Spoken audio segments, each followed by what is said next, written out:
Hello, everyone. It's me and welcome to my channel.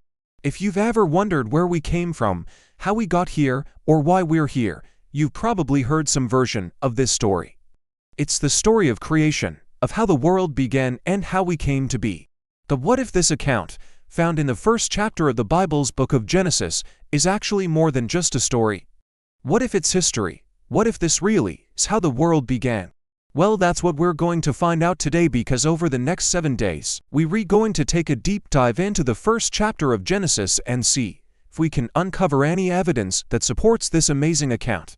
Now, of course, you might have your doubts. You might think, hey, this is just a fairy tale. There's no way that we could possibly verify this story. Well, guess again, because what you're about to hear will blow your mind. We'll look at scientific data that backs up this biblical account, starting with the very first verse. In the very beginning, before time and space, there was only darkness and emptiness. Now, this may sound like a pretty easy verse to dismiss, but stay with me here. This verse tells us that everything we see around us, everything we know, everything that makes life possible, all of this came from nothing. The very idea seems absurd. I mean, how can something come from nothing?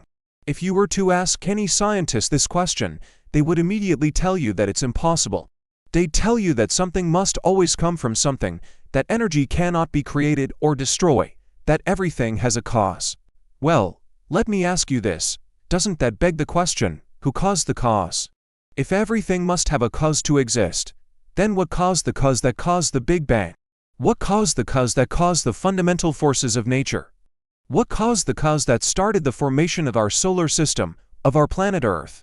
Is there an endless chain of causes stretching back into eternity? Or is there a first cause, a cause that didn't need a cause that simply is? Genesis says there is. It says that God spoke and the universe came into existence. God said, "Let there be light," and light broke through, pushing away the shadows.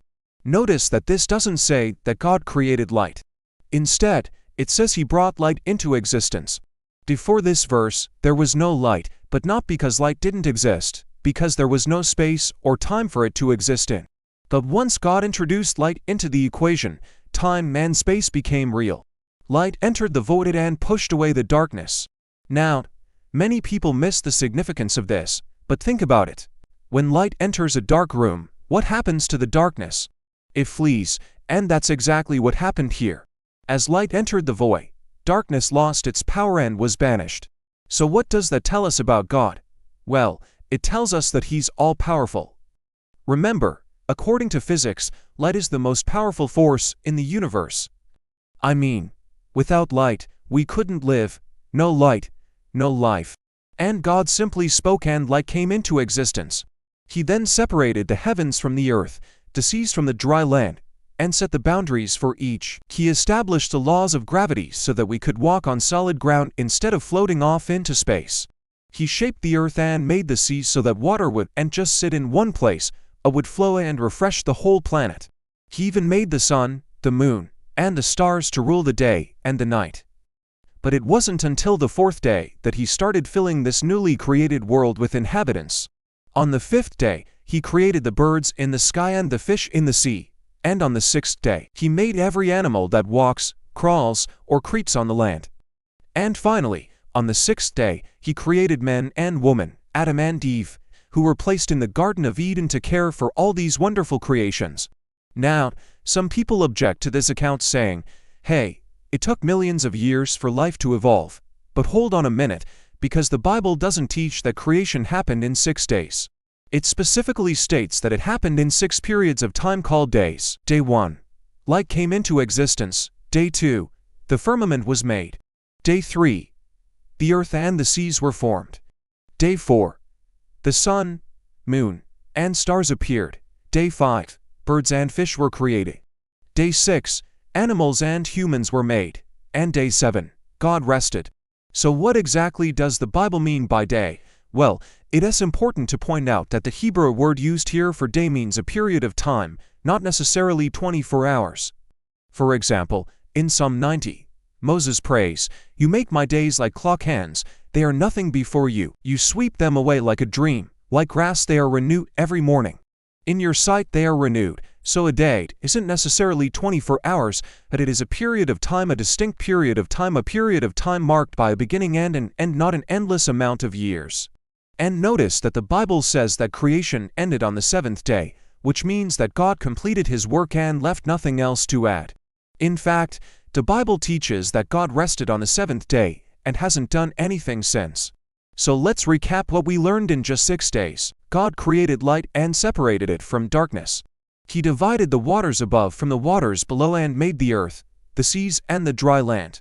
He populated the earth with trees, rivers, and mountains. He made the sun, the moon, and the stars to control the seasons and the days and years. He made every kind of bird in the sky and every kind of fish in the sea. He made every animal that walks, crawls, or creeps on the ground.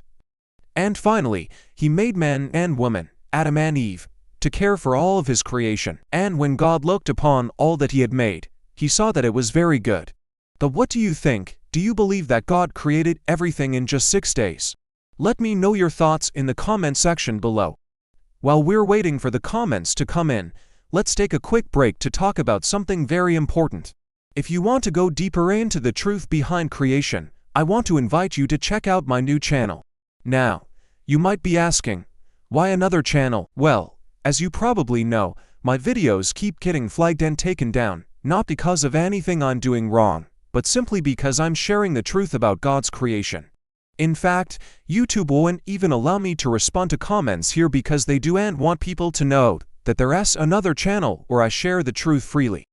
Well, now you know about it, so be sure to check out my new channel.